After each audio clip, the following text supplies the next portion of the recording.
ਮੁੜਦਾ ਨਹੀਂ ਕਰਕੇ ਅਰਦਾਸ ਖਾਲਸਾ ਪਿੱਛੇ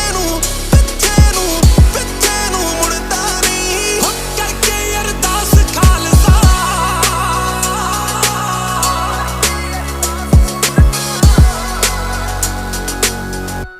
ਉਹਨਾਂ ਨੇ ਬੜੇ जोश ਵਿੱਚ ਚੜ ਕੇ ਕਿਹਾ ਮਹਾਰਾਜਾ